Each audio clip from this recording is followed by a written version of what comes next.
Bonjour. Aujourd'hui, je n'étais même pas supposée de faire de vidéo. C'est dimanche et c'est comme un jour où je ne fais rien en rapport avec mon travail. Mais une inspiration du moment m'est venue et je me suis dit, mais pourquoi pas, justement, aujourd'hui, profiter de ce moment de repos pour suggérer, j'ai mal prononcé, des lectures, des livres qui ont rempli, qui sont, je dirais plus les livres que je vais toujours garder dans ma bibliothèque. Tu sais, vous savez, il y a des gens, on lise un livre et puis ils le donnent à quelqu'un d'autre. Mais ces livres-là vont me suivre toute ma vie. Pourquoi? Parce qu'ils contiennent beaucoup de sagesse, beaucoup de connaissances aussi. Et ils sont toujours avec moi dans ma bibliothèque personnelle. Mais j'en ai une à côté, près de mon bureau. J'en ai une autre un peu plus loin dans le passage, quand on va à nos chambres. Et puis, je dirais que pour que tout le monde en profite, peut-être, en tout cas. Puis, je manque de place, mais ce sont des livres, j'en avais plus que ça, ce sont des livres que je n'ai pas voulu quitter, on pourrait dire comme ça. Puis en même temps, je vais vous expliquer aussi que ça vient de plus loin, beaucoup de choses. Donc, j'ai regardé un peu, on va commencer par le Lise Bourbeau. J'avais Écoute ton corps que j'ai lu en 88, je crois. Écoute, ton corps a disparu. Demande-moi pas pourquoi. Je ne le sais pas. Et qui es-tu est resté. Bien, il indique beaucoup de choses par rapport à toutes les maladies. Et bon, il parle de la même chose, dans le fond, qu'écoute ton corps, mais un peu plus précis. Mais, je vais vous dire quelque chose. Avant, écoute ton corps. Avant, bien avant, j'avais lu en début 80, je dirais. Quelqu'un m'avait apporté un livre qui parlait justement des émotions qui causent les maladies. Donc, ça n'est pas nouveau avec Lise Bourbeau, ça n'est simplement que quelqu'un a décidé de faire presque un dictionnaire avec les mots. Mais ça parlait des changements de la santé suite à un stress et tout ça. Et bon. Et c'est quelqu'un qui me l'avait apporté en me disant, tout simplement, je sais que toi, tu vas comprendre ce livre-là parce que on dirait que l'idée dans ce livre-là te ressemble. Et à l'époque, je ne me servais pas de tout ça. Là, j'étais même pas thérapeute, j'étais mère de famille avec des enfants à très jeune âge. Mais cette personne-là voyait en moi quelque chose que moi, peut-être qu'à ce moment-là, je ne voyais pas et qui était ma carrière future. J'ai lu le livre avec beaucoup d'intérêt et ensuite je suis allée à la bibliothèque, j'ai vu un livre d'un psychologue de l'époque très avancé sur son temps qui parlait d'énergie, qui parlait, là ces titres-là je les ai pas, mais c'est deux livres qui ont enclenché quelque chose en moi. C'est un psychologue qui parlait justement de quand on porte le bijou de quelqu'un d'autre qui est mort, ou de sa mère, ou de porter un vêtement qui appartenait à quelqu'un décédé, de porter un vêtement de quelqu'un d'autre même, qu'on connaît. Ça nous amène, parce que avant de faire ça, il disait de libérer l'énergie. Parce que les vêtements, les meubles et tout ça, les bijoux, conservent l'énergie de la personne. Alors, si on veut, admettons, porter la bague de quelqu'un, il faut faire un nettoyage énergétique, un rituel avant. Parce que sans le savoir, on peut traîner des pensées qui se sont accumulées dans un bijou, dans un vêtement, dans un meuble. Bon. Et ça, on était, comme je vous dis, je venais d'accoucher de mon dernier bébé en 1980, là. C'était pas comme la mode à ce moment-là, là. Donc, c'était des auteurs un peu hors de la norme, on pourrait dire comme ça. Mais c'était là. On m'a présenté, hein, on m'a présenté ça. Et comme je vous dis, sans savoir où je m'en allais avec ça, mais ça m'a très intéressée parce qu'à l'époque, j'avais acheté un cadre dans un magasin de meubles et il y avait un phare et il y avait la mer et le phare avec la lumière et tout ça. Et quand je suis arrivée à la maison avec ce cadre-là, parce que moi, quand j'achète un cadre, une peinture, si vous voulez, une toile, il faut il faut que je ressente quelque chose quand je la vois. C'est pas une question, là, c'est très artistique. Non, il faut que je ressente. Et à ce moment-là, ça a été ma première expérience réelle de ressentir une toile. Alors, je l'ai acheté.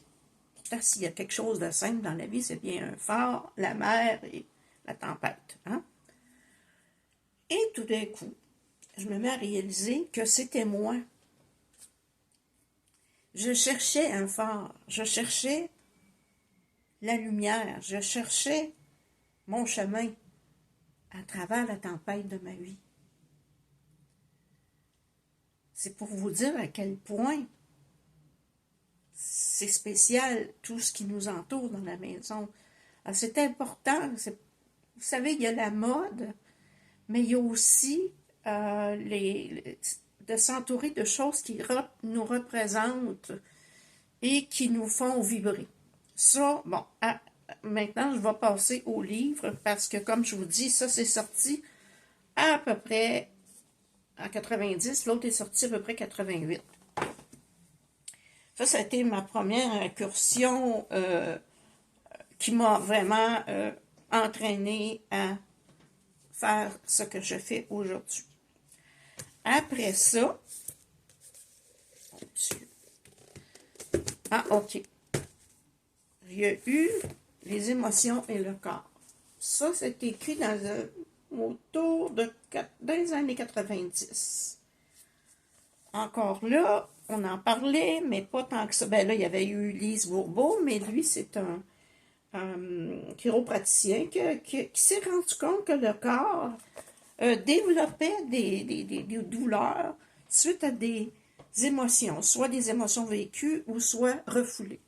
Alors ça enclenchait tout le temps vers ce que je suis aujourd'hui. À l'époque, d'ailleurs, je travaillais à temps partiel. Je faisais du massage, n'oubliez pas, là, parce que j'en fais depuis 89. Mais là, c'était à l'époque où je faisais du massage et je m'intéressais de plus en plus aux émotions et à l'humain. D'ailleurs, un client m'avait dit, à un moment donné, il venait parce que son cou il était bloqué, tout ça, et une barre ici.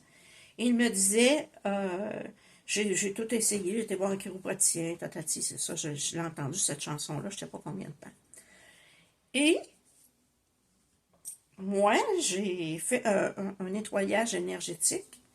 Et puis, j'ai simplement posé la question. J'ai senti un blocage au niveau du cœur, au niveau du chakra du cœur et au niveau du chakra de la gorge. Et il me dit, ben oui, mais pourquoi? Ben, le monsieur était comme, son métier, c'était comptable. Alors, je lui dis, est-ce que tu t'es donné le droit de pleurer? Il se met à pleurer, mais à pleurer. Il avait perdu son père 2 mois avant et sa mère 1 mois après. Donc, il avait perdu ses 2 parents en l'espace de 2 mois. Moi, je le savais là, au moment du nettoyage énergétique. Et là, quand je lui ai demandé, mais d'une simplicité, t'es-tu donné le droit de pleurer? Il a éclaté en sanglots en me disant, non. Et là, il a pleuré, là. Écoutez, là, moi, j'ai pris la boîte de Kleenex et pleure, s'il te plaît, là. Tant que tu voudras, on continuera le travail après. Et ça s'est passé complètement. Complètement. Fini. Plus de douleur. Un traitement. Il m'a appelé pour me remercier parce qu'il avait tout essayé et rien n'avait fonctionné. C'était une émotion, des émotions bloquées. Sa grosse peine, son deuil, il s'est jeté dans le travail pour ne pas la sentir. Et là, ça s'est vécu en douleur. Donc, j'avais déjà des connaissances à ce niveau-là, puisque, bon, tout ça, ça avait été vu bien avant. Et, bon, il y avait en moi, c'était naturel de toute façon, et avec les cours d'acupuncture, on apprend que, bon, les émotions bloquent les méridiens et tout ça. Donc, c'est un mélange de tout ça. Mais j'étais sur ma voie. Sur ma voie, et j'y suis toujours parce que c'est vraiment ma voie. Et puis, comme je suis naturellement une personne qui, depuis son enfance, a toujours eu cette sensation-là que tout ce qu'on veut, on peut l'obtenir. Encore là, il y avait des auteurs qui en parlaient depuis des années, mais c'était pas tout le monde qui avait accès à ces lectures-là parce que c'était des gens considérés un peu, peut-être un peu tendance gourou, où les gens pensaient ça, mais en tout cas, c'était pas la mode. Comprenez-vous? C'était pas la mode de parler de ça. Demandez, vous recevrez. Et pourtant, moi, j'ai lu, et c'est un physicien quantique, demandez et vous recevrez. Et le pourquoi que si ça ne fonctionne pas, les masques tombent. Donc, ces deux livres-là, moi, j'adore Pierre Morancy pour cette raison-là, parce que il parle de choses, comme il dit, il n'y en a pas de limite à ta demande. C'est parce que si ça ne marche pas, c'est que tu t'es mis une peur. Vous savez, j'en ai parlé. J'en ai parlé dans plusieurs vidéos. Si tu n'arrives pas à faire arriver quelque chose, ben c'est parce que tu as une peur. Ben, premièrement, ta zone de confort, tu ne veux pas la quitter. Ça, c'est écrit dans les masques tombes. Tu ne veux pas quitter ta masse. Bon, j'imagine, tu veux un voyage en Europe. Et là, tu le veux, là. Et il y a une peur qui se met là-dedans. Mon mari ne voudra pas. Il ne voudra pas venir. Il ne voudra pas que je parte tout seul. Fait que là, vous mettez des barrières. Peur de sortir de ta zone de confort, parce qu'aller dans un autre pays, tu sors de ta zone de confort, puis pas à peu près. Donc, oui, les rêves, on peut en avoir, les réaliser, mais il faut être, faut être clair dans notre histoire. Il faut être prêt à changer des choses. Fait que, désirer quelque chose, puis qu'en même temps, vous n'êtes pas prêt, vous ne l'aurez pas. Et ça, il en parle beaucoup dans ces deux livres-là, que j'ai toujours dans ma bibliothèque. Je vais peut-être jamais les relire. C'est juste parce que si jamais quelqu'un vient à la maison, ou je peux les prêter à quelqu'un qui a besoin de comprendre comment faire arriver les choses, ben moi, des fois, je vais dire, lis donc ça, là. Lis ça, là. Puis après, on en parlera. Tu sais, des fois, là, t'as beau parler, tu sais, raconter tout ce que tu as vécu dans ta vie, puis tout ce qui est arrivé, puis des choses qui me sont arrivées, qui ne sont arrivées à personne. Mais moi, oui. Pourquoi? Parce que moi, je mets pas de limite, je mets pas de peur, je mets pas rien. Simplement, je mets rien. Comme je vous dis, la fois où j'avais dit à mon conjoint de l'époque, il m'a dit, je peux pas payer 2 maisons à la fois. On venait d'acheter une maison sur le coin de la rue, le boulevard Sainte-Rose et 29e avenue. Et on avait la maison juste en bas, puisqu'on habitait là avant, qu'on avait loué, puis on avait eu des problèmes avec le locataire. Puis bon, on avait perdu de l'argent. Et là, on n'avait pas reloué la maison, mais là, il me dit, il faudrait mettre une pancarte. Ben, j'ai dit, c'est sûr, si tu veux la vendre. Mais moi, j'ai l'impression que bien avant, il y a quelqu'un qui va sonner à la porte, qui va dire, qui va venir en visite sur la rue, puis qui va vouloir l'acheter. Ça a été le même soir. Et je vous raconte pas de blague, je peux vous donner le nom de la personne. On était assis tous les deux à écouter un film et peut-être 1 heure après, même pas, ça sonne à la porte et c'est quelqu'un qui dit la maison en bas est-elle à vendre? Lui dit oui. Fait que là, le monsieur en question demande ben, quel prix tu veux pour? Alors, il a donné un prix comme ça fou dans sa tête en se disant on peut essayer. Et comme de fait, l'autre personne a dit parfait, je l'achète. Il a fait 20 000 de profit sur sa maison. Et là, ben, c'est sûr qu'il m'a dit comment tu fais? T'es une sorcière, c'est sûr, c'est impossible que ça arrive vite de même parce que c'était pas la première fois. Mais comme je vous dis, moi, j'ai tellement de laisser aller, de lâcher prise là-dedans que j'arrive à lire ce qui va se passer. J'arrive à voir ce qui va se passer pour la maison ou une autre fois un montant d'argent. J'arrive à le ressentir parce que je vis toujours dans le lâcher prise, moi. Donc, comme je vous dis, ça, là, c'est du lâcher prise. Tu demandes, tu ne te gênes pas pour demander, puis laisse pas les peurs venir te bloquer parce que peur, comme je vous dis, peur de déranger, peur de ci, peur de ça, peur de sortir de sa zone de confort. Tout ça, c'est sur des blocages. C'est pour ça que d'autres personnes me disent « Mais ça ne fonctionne pas. » Bien, si ça ne fonctionne pas, c'est que tu fais quelque chose de travers, ma chère. C'est simple parce que, normalement, ça fonctionne. Avec des personnes qui lâchent prise. Puis, il y a ce livre-là que je lis de temps en temps. Ben, je l'ouvre au hasard avant de me coucher et je lis une petite histoire. Pourquoi? Parce que il existe une solution spirituelle à tous vos problèmes, en effet. Et si tu n'y crois pas, hein, si tu n'es pas spirituel, je ne te demande pas de croire en une religion, là, mais si tu n'es pas spirituel, ces choses-là ne vont pas arriver. Pourquoi? Parce que tu es bloqué du monde subtil. Donc, voilà que moi, je lis de temps en temps. Je le prends dans mes mains.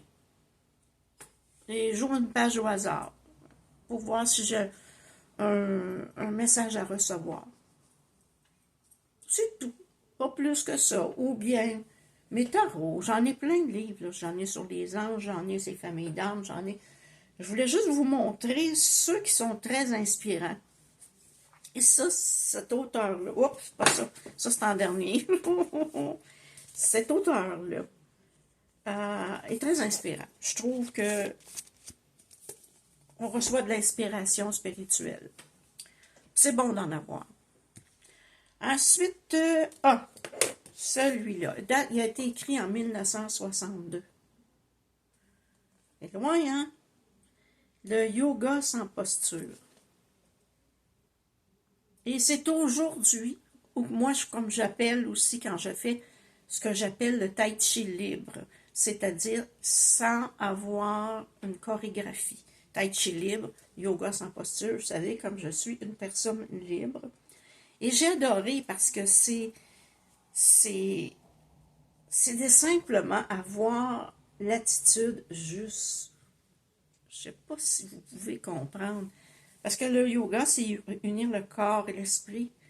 Donc, le yoga se fait en pleine conscience, sans posture. Mais quand vous décidez de prendre le temps de respirer, c'est du yoga. De marcher consciemment en faisant chaque pas en étant conscient. Et ce livre-là, c'est, comme je vous dis, on parle de 1962. Encore là, c'était pas quelque chose à la mode, là. Le yoga, oui, puis du yoga très sévère, sans posture, non. Mais mon tempérament rebelle, j'imagine que mon tempérament rebelle m'a attiré vers tous ces auteurs-là. J'imagine, parce que je vois pas d'autres explications.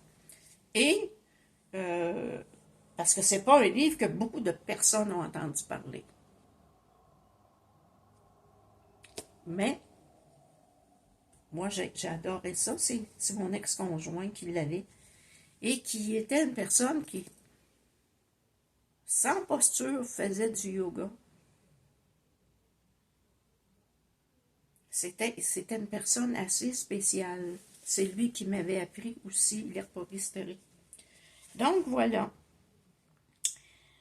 Un livre qui confirme tout ce que je dis. C'est bien s'il y a quelque chose, c'est bien l'alchimiste. Hein? Quand on dit, quand tu veux faire quelque chose, tout l'univers va collaborer pour que ça réussisse. L'alchimiste, ben c'est ça. Vous êtes votre propre alchimiste, et on le sait à la fin, que tu es ton propre alchimiste de ta vie. Ça vaut la peine de le lire, même si tu penses, ah, c'est quétaine, non. Lis-le.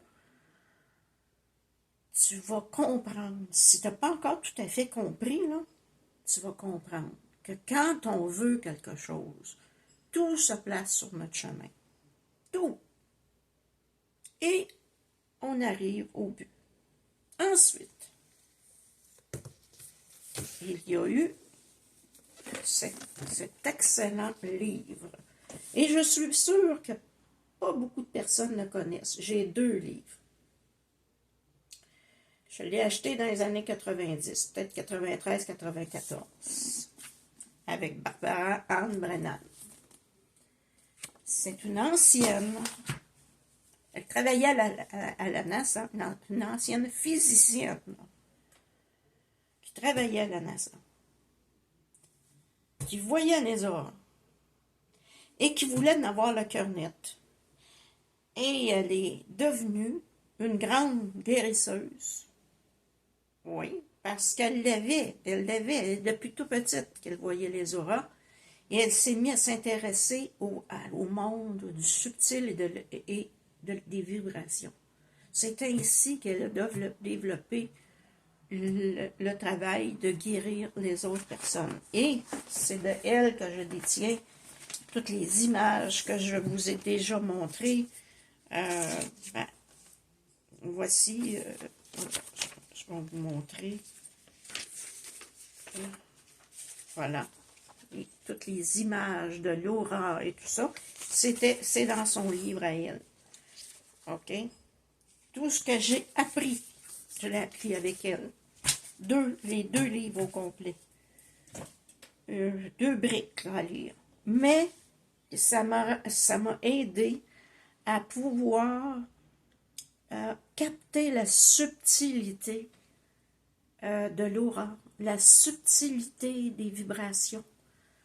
Et cette personne-là, c'est pas monsieur tout le monde qui reste à côté, là, qui écrit un livre puis dit n'importe quoi. On parle d'une physicienne de la NASA.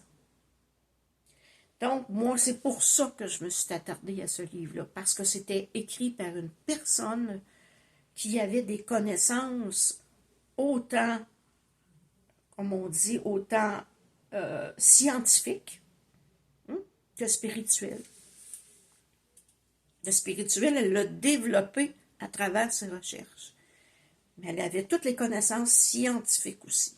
Donc, elle avait accès à des scientifiques aussi pour corroborer ce qu'elle écrivait. Très intéressant. Si jamais vous pouvez le trouver, ou vous voulez le trouver, ben, vous pouvez écrire en dessous, je vous enverrai le nom, là, et vous pouvez probablement trouver un exemplaire quelque part. Ensuite, ça, je crois que ce fut mon dernier, Zéro limite, que j'ai lu pour... parce que c'est la technique dans Zéro limite, c'est Ho'oponopono.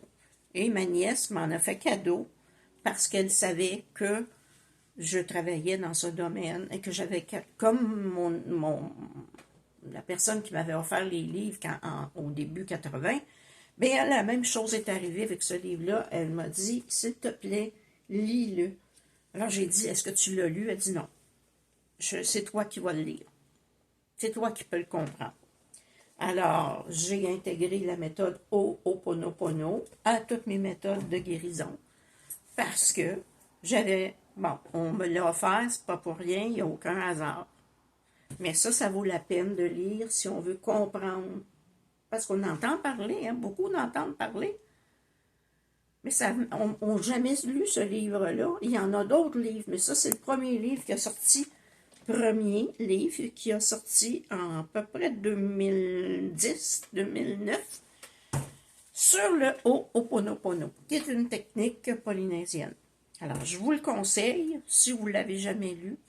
Ça donne vraiment. Puis encore là, on parle de ne pas se mettre de limites, et parce qu'avec le Ho'oponopono, on peut travailler aussi sur un projet. C'est illimité. Ho'oponopono est illimité. Pourquoi? Zéro limite.